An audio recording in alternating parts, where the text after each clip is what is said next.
Praise the lord. దేవుని స్తోత్రం. యోహాను రాసిన మొదటి పత్రిక 2వ అధ్యాయము 15వ వచనం. 2వ అధ్యాయం 15వ వచనం చదువుదాం. చూడండి, యోహాను రాసిన మొదటి పత్రిక మళ్ళా మీకు తేటగా చెప్తున్నాను. పరిశుద్ధాత్మ దేవుడు తన దాసుడి ద్వారా తేటగా బోధిస్తున్నాడు. జాగ్రత్తగా వినండి. యోహాను రాసిన మొదటి పత్రిక 2వ అధ్యాయం 15వ వచనం చదువమ్మా. ఈ లోకమునైనను లోకములో ఉన్న వాటినైనను ప్రేమింపకుడి. ఎవరైనను లోకాన్ని కానీ ప్రేమించిన ఎడల దేవుని ప్రేమ వానిలో ఉండదు. పిల్లరా, ప్రియమైన దేవుని బిడ్డలారా, గత పరిశుద్ధ దినంలో మనకి 4 శత్రువులు ఉన్నారని చెప్పారు. ఆ 4 శత్రువులు ఎవరో మీకు వాక్యములో చూపించారు. 1 సాతాను కదా, అపవాది. 2 లోకము. 3 శరీరము. 4 దుర్బోధలు. గుర్తున్నాయిగా?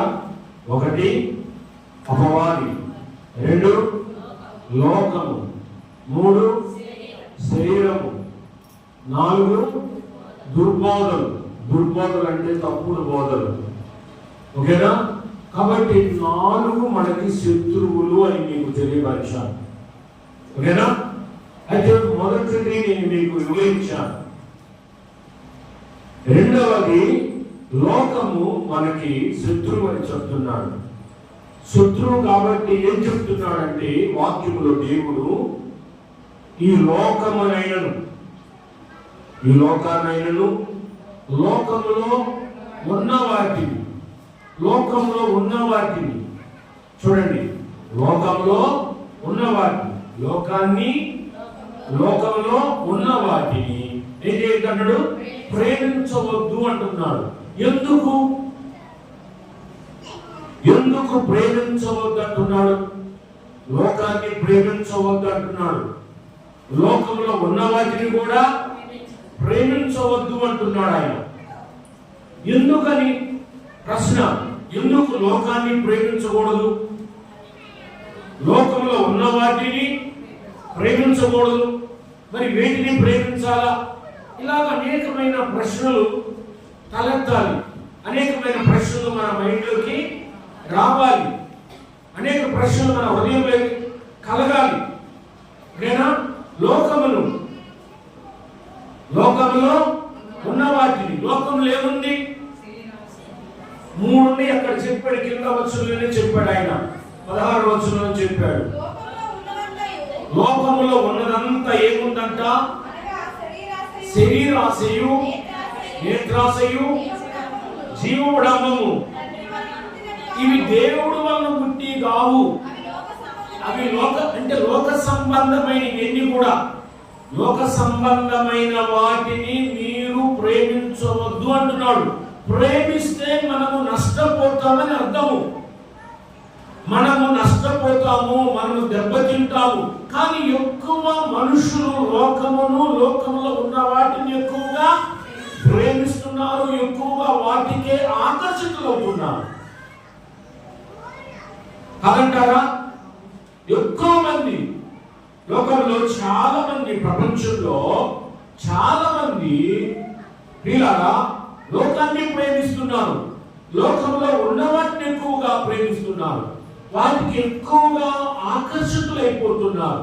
దేవుని వాక్యానికి ఆకర్షితులు కాలేకపోతున్నారు. ఎక్కువగా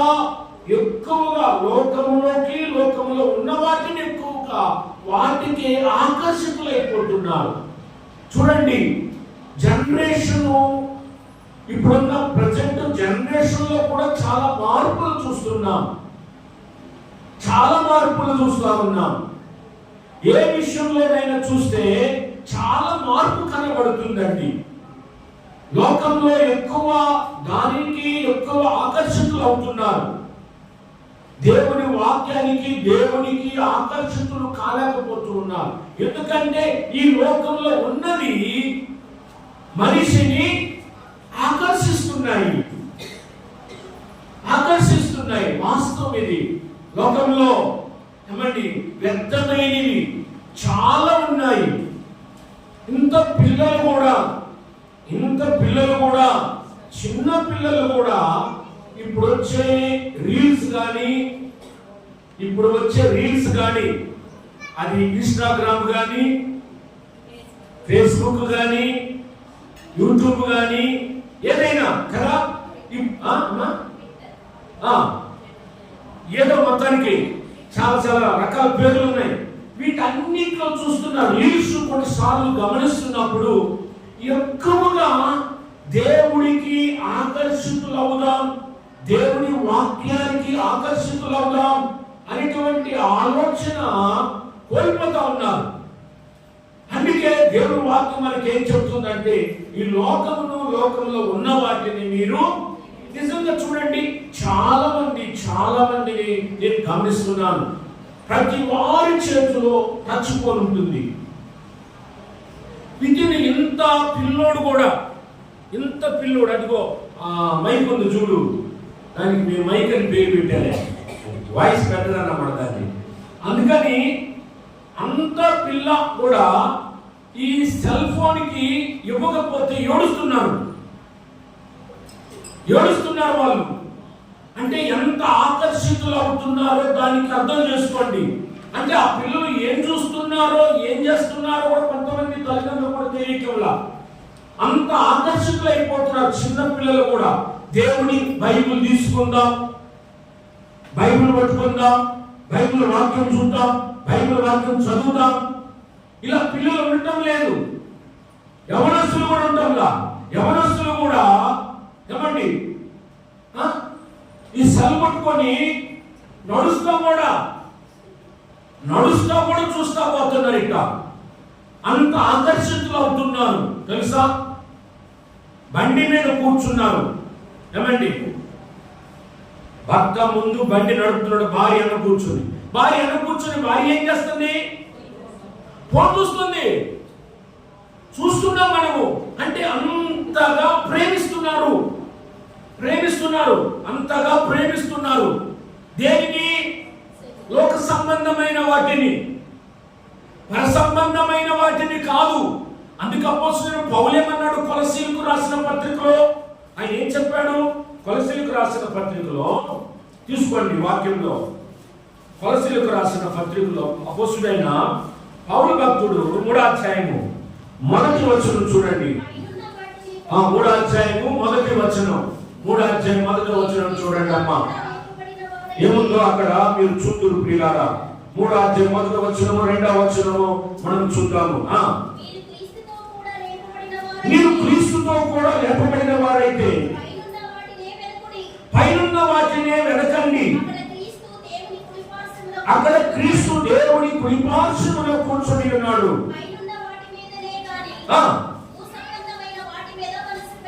మనసంతా ఎక్కడ పెడుతున్నారు? ఇప్పుడు సంఘాల్లో కూడా కొన్నిసార్లు దైవజనుడు విశ్వాసుల్ని కొన్నిసార్లు హెచ్చరించినప్పుడు వాళ్ళు ఫీల్ అవుతున్నారు కూడా. నేను చూస్తున్నాను. నేను మనం చెప్పానా పార్లమెంట్ లో కింద డౌన్ లో ఒక పాస్టర్ గారు వాక్యం చెప్పడానికి పిలిచాడని చెప్పాను కదా. వాక్యం చెప్పడానికి వెళ్ళాను. అక్కడ ఒక యవనస్తుడు ఇదిగో కిరు లాంటి యవనస్తుడు వచ్చాడు. చేతుల్లో బైబిల్ లేదు, వాడు టచ్కోవడం మాత్రమే ఉంది. నేను వాక్యం చెప్తున్నాడు. నేను చెప్తుంటే అతను అస్తమానము ఆ టచ్కోవడం వైపే చూస్తున్నాడు. నేను అడిగాను ఆ బ్రదర్ని, బ్రదర్ అని పిలిచాను, ఏది బైబిల్ అని అడిగాను. ఈ బైబిల్ ఎక్కడా అని అడిగాను. ఈ బైబిల్ ఏది నీ బైబిల్? బైబిల్ లేదు చేతుల్లో, టచ్ ఫోన్ ఉంది. ఆ టచ్ ఫోన్ చూస్తున్నాడు. నేను అన్నాను, టచ్ ఫోన్ లో అనేక రకాలైన శక్తి ఉంది. ఒకవేళ వాక్యం ఉంటే ఉండొచ్చు, కానీ నువ్వు బైబిల్ మందిరానికి వచ్చేటప్పుడు నువ్వు బైబిల్ చూడాలి. బైబిల్లో ఉన్న వాక్యం మీద మనసు పెట్టాలి. అందుకని అన్నాడు, పరసంబంధమైన వాటి మీద మీరు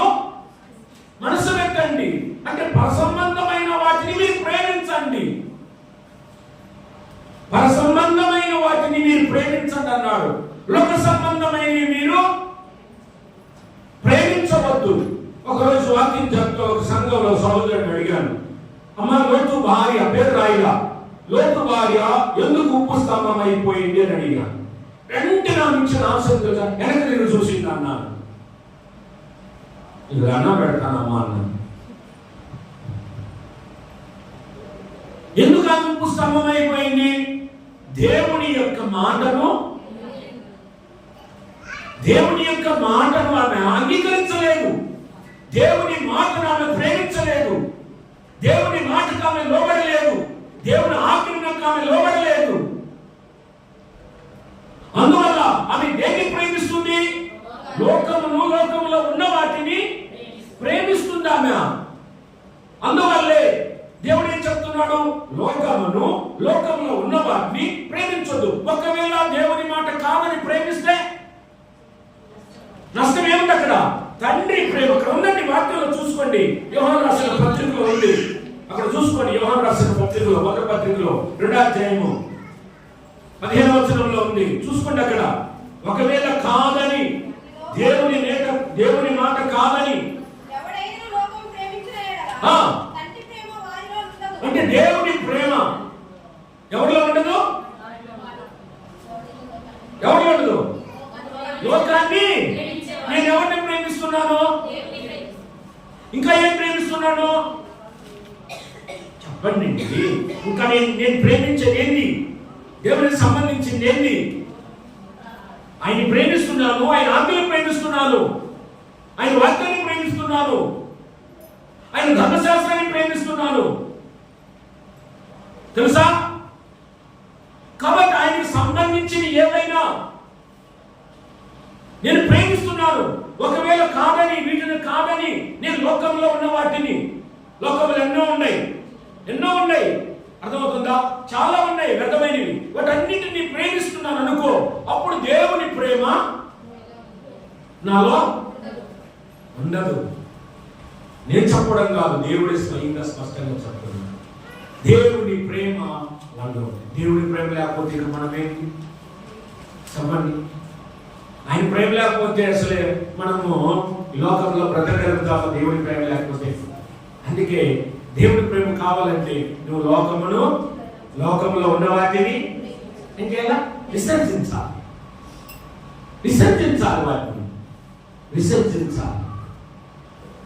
వాటిని వదిలేసుకోవాలి.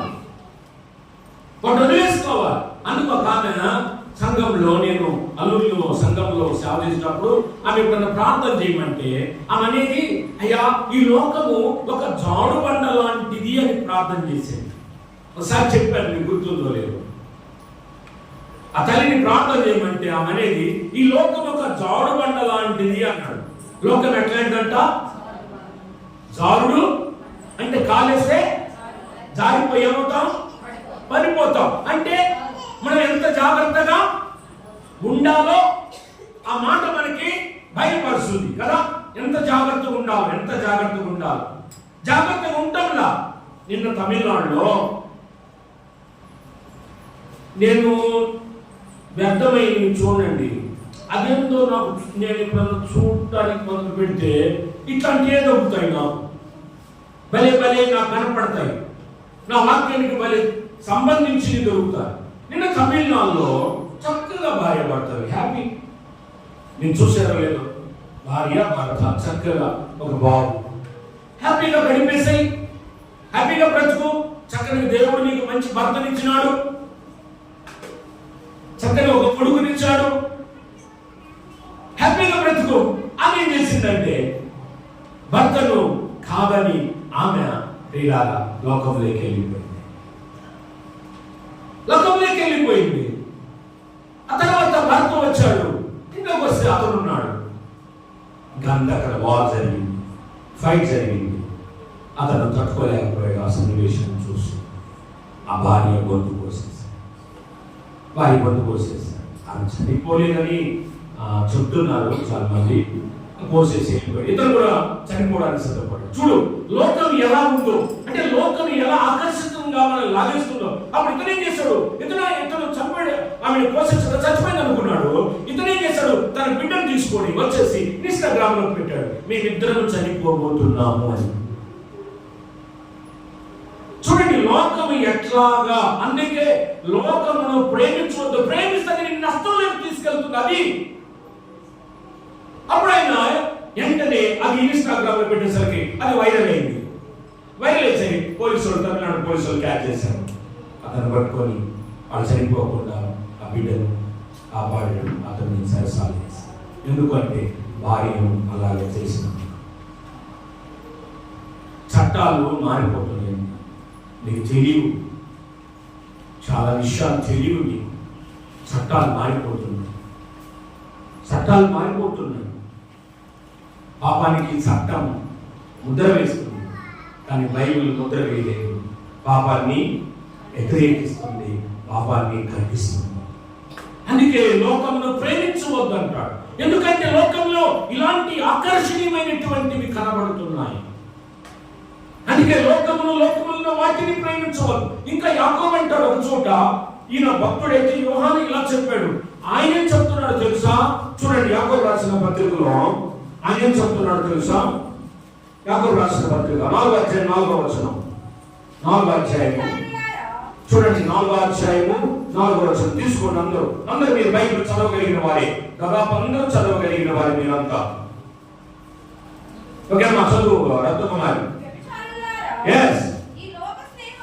అదిగో చూడండి, ఈ లోక స్నేహము అంటే లోకముతో స్నేహము, లోకములో ఉన్న వాళ్ళతో స్నేహము కదా. ఈ లోక స్నేహము ఎంత క్లారిటీగా తేటగా. అందుకే దేవుడు నాకు తేటగా బోధించే భాగ్యాన్ని ఇచ్చాడు. దేవుని స్తోత్రం, హల్లెలూయా. తేటగా బోధించే భాగ్యాన్ని నాకు ఇచ్చాడు దేవుడు. అందుకే అపొస్తలుల కార్యంలో 14వ అధ్యాయం అనుకుంటాను, ఫస్ట్ వచనం చదువుతావమ్మా. ఫస్ట్ వచనమే 14వ అధ్యాయం, అపొస్తలుల కార్యంలో 14వ అధ్యాయం 1వ వచనం.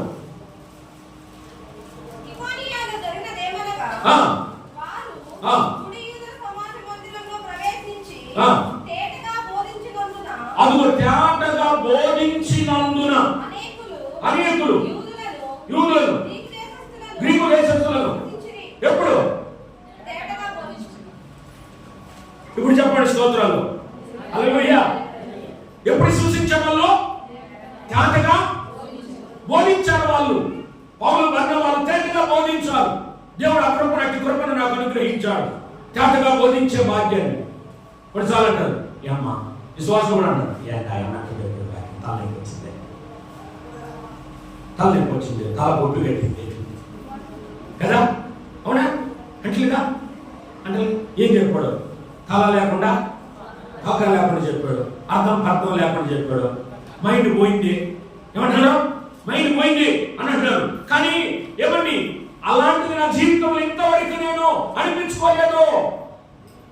రేపు మళ్ళా 12వ తారీఖు చీరాల వాక్యం చెప్పడానికి దేవుడు పిలుస్తున్నాడు. ఒక్కసారి వాళ్ళ సంఘంలోకి వెళ్ళాను. ఆ పాస్టర్ గారి పేరు భాస్కర్రావు పాస్టర్ గారు. ఒక్కసారి వెళ్ళాను, ఒకసారి మెసేజ్ ఇచ్చాను. మళ్ళా సెకండ్ టైం ఆ సంఘస్థులు నన్ను ఇన్వైట్ చేస్తున్నాను. ఎందుకో తెలుసా? తేటగా బోధించినందువల్ల. కాబట్టి దేవుని పిల్లారా, వాక్యంలో ఎంత తేటగా ఉందో చూడు. వాక్యం కూడా ఎంత తేటగా, ఎంత స్పష్టంగా, ఎంత క్లారిటీ ఉందో చూడండి. యాకోబు అన్నాడు, ఈ లోక స్నేహము దేవునితో వైరమని మీకు తెలియదా? మీకు తెలియదా అంటున్నాడు. మీకు తెలియదా? కాబట్టి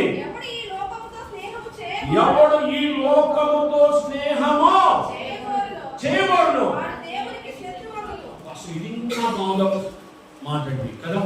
ఇది ఇంకా అసలు చాలా ఆశ్చర్యకరమైన మాట. ఏంటంట? ఈ లోకముతో మనం స్నేహం చేస్తే, మనం కూడా అంటాం కదా, తల్లిదండ్రులు బిడ్డలు కొన్నిసార్లు ఏమంటాం, కానీ మన పిల్లల్ని ఏమంటాం? గట్టిగా చెప్పాలి. అభిగైలు చెప్పు, మరి ఆ గాలితో నీకే స్నేహం రా, ఆ తాగుబోతుడితో నీకేం స్నేహం రా, ఆ తిరుగుబోతుడితో నీకేం స్నేహం రా. అవునా కిరణ్ గారు? అవునా? చిన్నపిల్లలే మనము వాడు కొట్టేవాడై ఉండి తిట్టేవాడేయండి అంటే వాడు బలిపడతాడు. వాడితో నీకేమి అంటే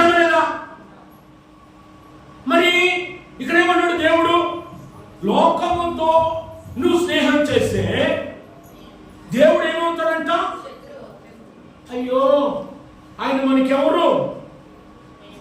స్నేహితుడు. నువ్వు పాట పాడుతుంటే ఏమని? స్నేహితుడు, ప్రాణప్రియుడు, ఇతడేనా ప్రియ స్నేహితుడు. పాటలు బాగుంటాయి కదా. కొంతమంది ఈ మధ్య పాటలు మరి తలనొప్పులు వస్తారు. అయ్యా పాటలు నాకు అర్థం కాదు. ప్రసన్న గోల్డెన్ ఒక ఆమె ఆ పాట పాడింది, నా ప్రియుడు ఆయన, నేను ఆయన ప్రియురాలని. ఏం పాట ఇది? ఏం పాట ఇది? ఆ పాడుతుంది, నా ప్రియుడు ఆయన, నేను ఆయన ప్రియురాలని. వాళ్ళేమో కామెంట్స్ పెడుతుండా, ట్రోల్ చేస్తుండే ఆ పాటలకి. ఒక ఆమెమో నన్ను ఆడుకోయ్యా, నన్ను ఆడుకోయ్యా. పాట ఏంది వాడుకునేది? మంచి పాటలు, చక్కని పాటలు. స్నేహితుడు, నా ప్రాణ అతడే నా ప్రియ. మంచి పాటలు.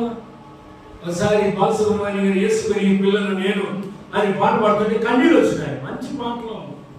నేను తిక్క తిక్క పాటలు పాడుతుంటారు కొంతమంది, అర్థం లేని పాత పాటలు వింటుంటే ఎంత బాగుంటాయి.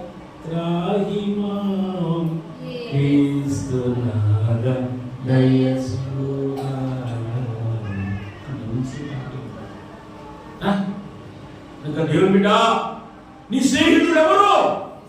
లోకం కాదు, లోకంలో ఉండి కాదు, వాటితో నువ్వు స్నేహం చేయొద్దు.